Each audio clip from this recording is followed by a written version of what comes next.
Waalaikumsalam.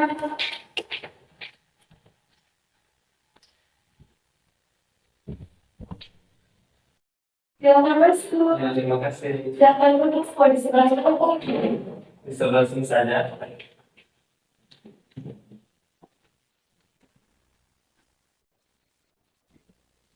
Oh, ini Kak Amri ya yang itu saya di WA. Oh iya betul, ini saya ke Mas Andri yang ngecek di query untuk mengadakan konsultasi ke sini. Kak Andri apa kabar? Kalau menurut baik, Kak Andri kesininya sama siapa? kalau menurut sini saya alhamdulillah sendiri, bawa dana sendiri juga. Oh, kalau sendiri. Asalnya dari mana Kak Andri? Kebetulan asal saya meninggal dari tempat tinggal saya ke tempat kos ini, saya dari Karangbolong, sedangkan perjalanannya kurang lebih 1 jam. Lumayan jauh ya dari Anda ke sini. Ya, betul. Hmm, Kak Andri ini tahu nomor saya dari mana? Kebetulan karena di jam sekarang kesanggi, gitu ya, saya menemukan nomor HP dari ibu, akhirnya saya langsung konsul dan begitu. Oh, dari teman saya. Em, Kak Andri sebelumnya ini pernah konseling atau baru pertama kali? Kebetulan untuk masalah sendiri saya baru pertama dan berdamai dalam hidup saya. Pertama kali, jadi pertama kali dengan saya sendiri. Ya, betul. Nah, jadi dalam konseling ini ada beberapa hal Kak Andri yang perlu Kak Andri ketahui. Nah, izinkan saya menjelaskan apa itu konseling itu ya Kak Andri. Diizinkan Kak Andri? Iya, saya di sini.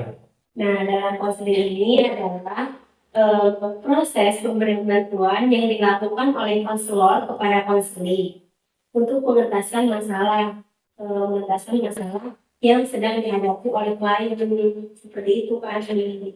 Nah, hari ini kita akan melakukan yang namanya konseling individual. Nah, di mana konseling individual ini adalah proses pemberian bantuan yang dilakukan oleh konselor. Nah, konselornya itu adalah saya dan kepada klien itu adalah Pak Andi sendiri. Secara face to face gitu Pak Andri, secara tatap muka hanya kita saja berdua gitu loh yang melakukannya. Nah, tujuan dari konseling individual ini adalah untuk mengentaskan masalah Kak Andri, masalah yang sedang dihadapi Kak Andri maupun itu masalah masalah yang lampau atau masalah yang saat ini Kak Andri sedang hadapi gitu. Selain selain mengentaskan masalah, tujuan konseling individual juga dapat memandirikan palu gitu, dapat memandirikan Kak Andri. Nah, jadi kalau misalkan Kak Andri mendapatkan masalah yang sama, itu Kak Andri bisa menyelesaikannya sendiri tanpa datang lagi ke saya atau tanpa konseling lagi ke konselor kayak gitu Kak Andri. Nah, apakah sudah paham Kak Andri? Insya Allah saya paham. Nah, izinkan saya melanjutkan ke Kak Andri. Iya, silakan. Nah, baik, saya lanjutkan. Dalam konseling itu ada beberapa akses loh Kak Andri. Nah, akses yang pertama itu adalah akses kerahasiaan, di mana konselor ini akan menutup rapat-rapat cerita yang telah diceritakan oleh Kak Andri. Nah, jadi saya sebagai konselor akan menutup rapat-rapat masalah Kak Andri seperti itu. Jadi saya tidak akan menyebarluaskan masalah Kak Andri. Jadi Kak Andri ini tidak perlu khawatir, tidak perlu takut ceritanya itu tersebar luas, tidak akan. Pokoknya saya akan menutup rapat-rapat, hanya saya yang tahu masalah Kak Andri seperti itu Kak Andri. Selanjutnya, Kak Andri di sini dengan sukarela atau tidak? Saya tidak sering kalau pegangan senang banget, apa saya kayak malah juga satu masalah. Nah, baik. Nah, dalam sukarela itu termasuk akses yang kedua Kak Andri, di mana konselor itu di mana konseli tidak ada paksaan untuk datang ke sini gitu. Jadi dia dengan sukarela nih datang ke sini seperti itu. Dan saya juga sebagai konselor sukarela membantu Pak Andri untuk mengentaskan masalah gitu. Dan saya juga sukarela meluangkan waktu untuk konseling hari ini. Selanjutnya ada akses keterbukaan Pak Andri. Nah, di mana akses keterbukaan ini Pak Andri diminta untuk terbuka. Jadi masalah Kak Andri ini harus diceritakan seterbuka mungkin gitu Kak Andri kepada saya. Nah, Kak Andri selanjutnya yaitu ada akses kekinian. Di mana akses kekinian ini adalah klien menceritakan masalahnya, mau mau itu masalah yang saat ini sedang dihadapinya atau masalah yang lampau itu masa lalu tapi masih mengganjal di dalam hati Pak Andri. Nah itu boleh diceritakan, itu termasuk akses kekinian Pak Andri. Selanjutnya ada akses kemandirian. Ini akses yang terakhir ya Pak Andri dalam konseling.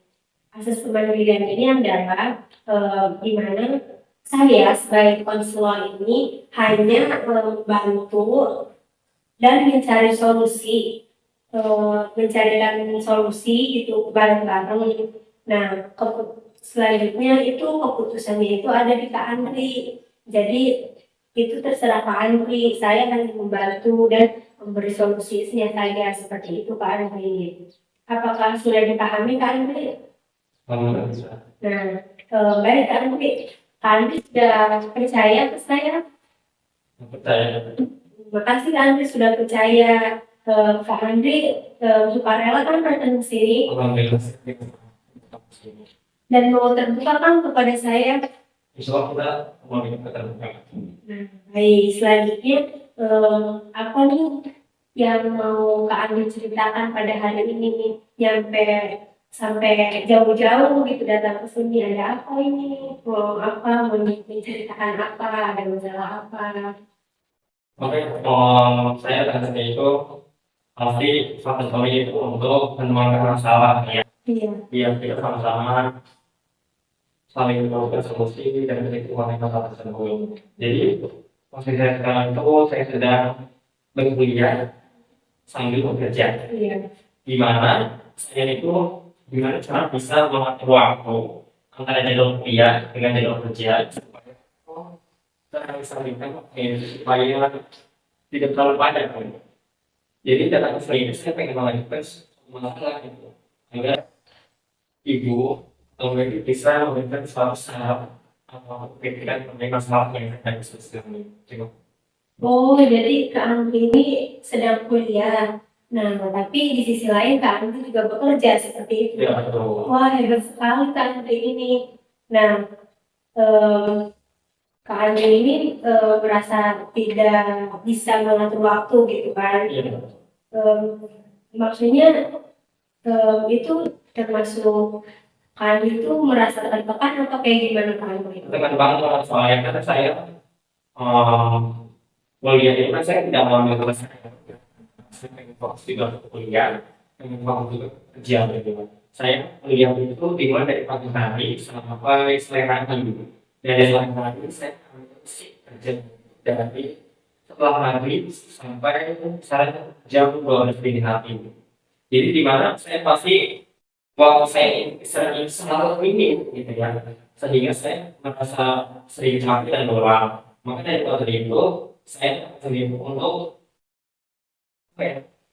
bisa mendapatkan kesempatan gimana caranya supaya waktu saya itu terlihat fleksibel tapi istirahat saya itu harus mungkin. Oh, jadi seperti itu ya Kak Andri. Kalau boleh tahu, Kak Andri ini kuliah di mana? Kebetulan saya kuliahnya di Universitas Trisakti Jakarta dengan jurusan manajemen. Hebat sekali ini. Nah, Kak Andri itu sebelum Kak Andri kuliah itu Kak Andri pasti udah kerja apa emang pas kerjanya itu pas sudah kuliah gitu? Kalau untuk masalah pekerjaan, sebenarnya saya bekerja itu pas saya sudah menyelami setelah kuliah, dimana awal-awalnya itu saya merasa gimana caranya saya kuliah tanpa harus membebankan ekonomi keluarga.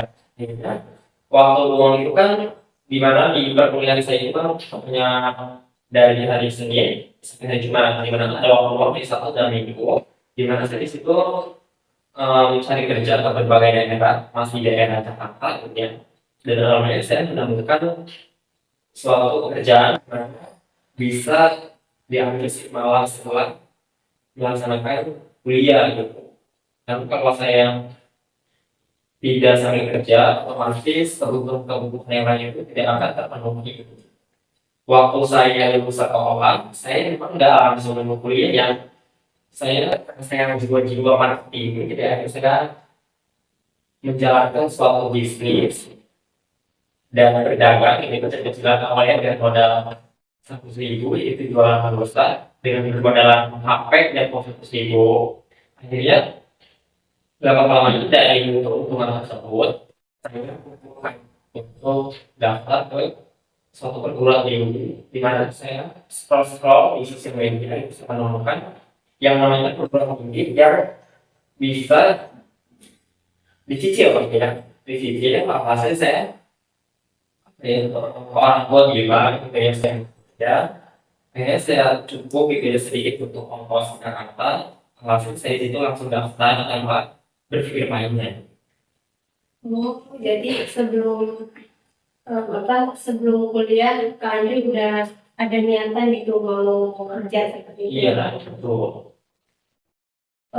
Terus sejak kapan Kak Andri merasa tertekan atau keberatan gitu dengan adanya aktivitas kuliah, terus di sisi lain juga harus bekerja, itu sejak kapan Kak? Saya punya waktu yang tertekan itu pas awal-awal semester 2 ya.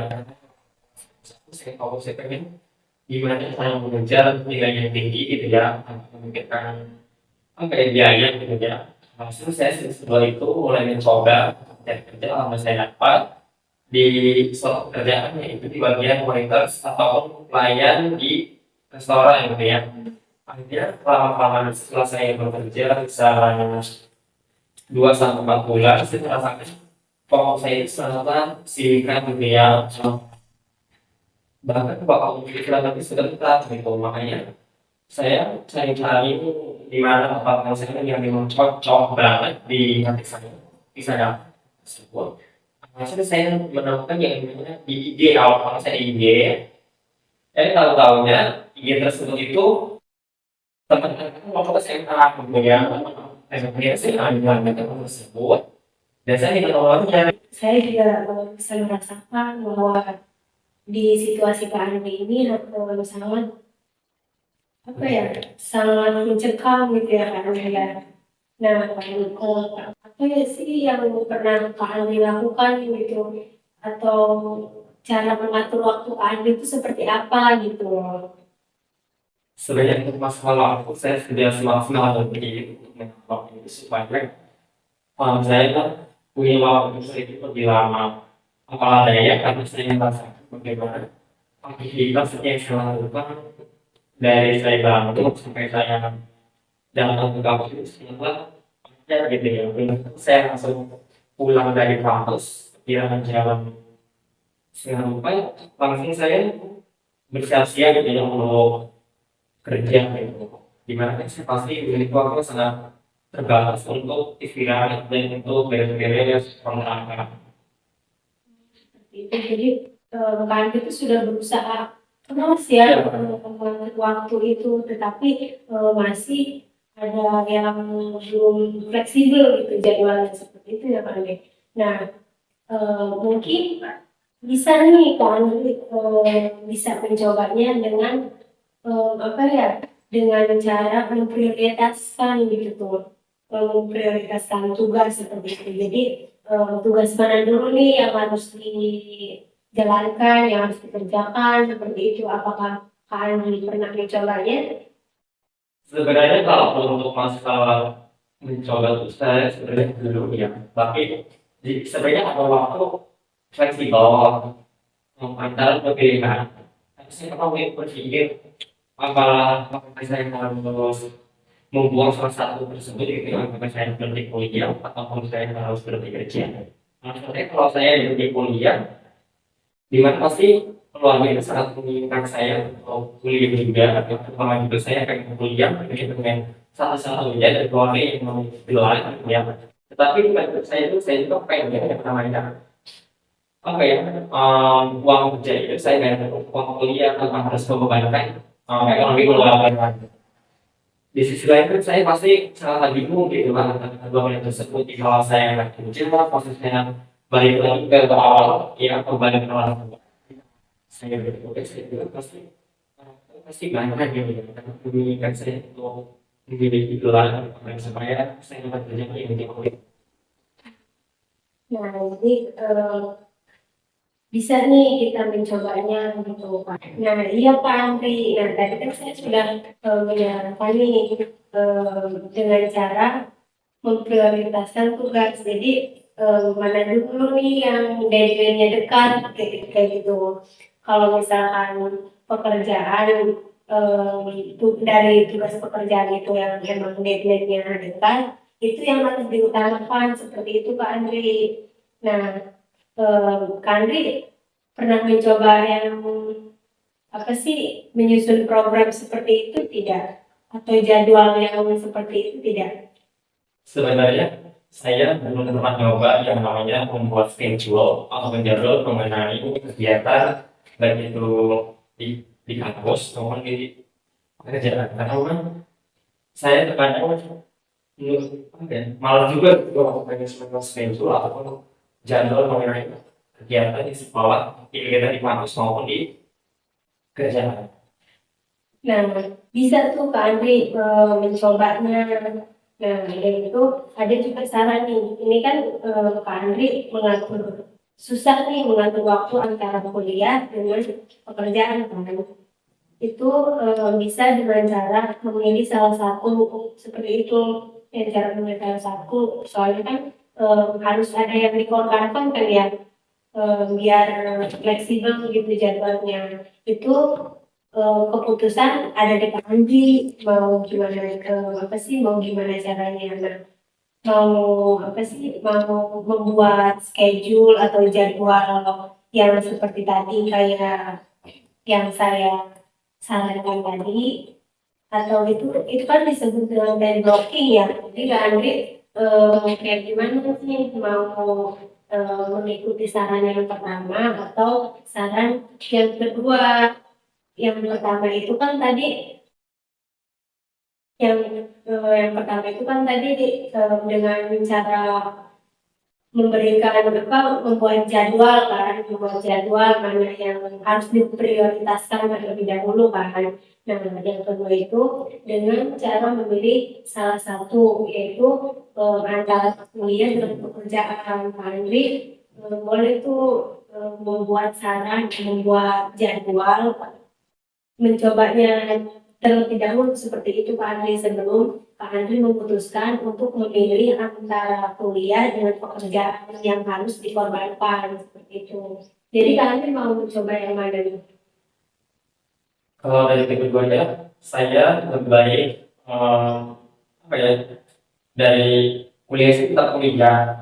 Kalau gitu saya, apakah saya harus mengambil kelas harian ya? Di mana kelas harian itu kan pasti kuliah itu cuma yang seminggu itu satu kali. Jadi kalau saya mau melakukan untuk bekerja, saya tidak akan yang namanya terbayar kan untuk bayar kuliah atau untuk kebutuhan lainnya, apalagi kan merantau jauh dari rumah. Apakah saya harus mengorbankan jam kuliah saya itu tadinya satu hari ataupun satu minggu full diganti dengan seminggu cuma sekali. Apakah ini boleh? Nah, itu sangat boleh sekali Kak Andri, tapi eh, balik lagi ke diri Kak Andri, apakah Pak Andri sanggup menjalankannya? Insya Allah saya sanggup daripada saya harus mengorbankan untuk tidak bekerja, mengorbankan waktu untuk kuliah sekali. Gitu. Oh, seperti itu. Nah, jadi Kak Andri memilih untuk menjadi mahasiswa namun dengan kelas karyawan Iya seperti itu. betul. Oh, itu sangat boleh Kak Andri.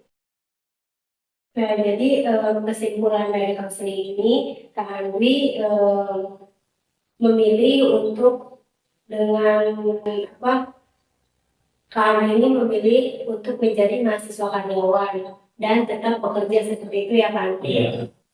Nah, jadi Kak Andri sudah mengetahui kan, tadi kita sudah mencari solusinya, jadi kita sudah menemukan bagaimana solusinya seperti itu. Nah, jadi saya mau tanya, konseling hari ini, bagaimana gitu perasaan Kak Andri setelah melakukan konseling hari ini? Alhamdulillah saya karena saya awalnya sudah melakukan, saya merasa senang lega ini dengan perasaan saya sekarang karena saya alhamdulillah bisa mendapatkan saran atau kritik gitu ya dari ibu mengenai konseling tersebut. Jadi alhamdulillah untuk kedepannya saya yang pertama yaitu membuat schedule ataupun jadwal mengenai kegiatan tersebut. Yang kedua, saya berupaya meminimalisir waktu yang penting dengan yang tidak penting agar tersusun dengan rapi waktu tersebut agar waktu istirahat saya itu bisa terlaksanakan dengan baik. Baik, terima kasih Kak Andri sudah menjadi klien saya, sudah percaya, sudah mau percaya kepada saya, sudah mau terbuka kepada saya, dan sudah mau konseling dengan saya hari ini.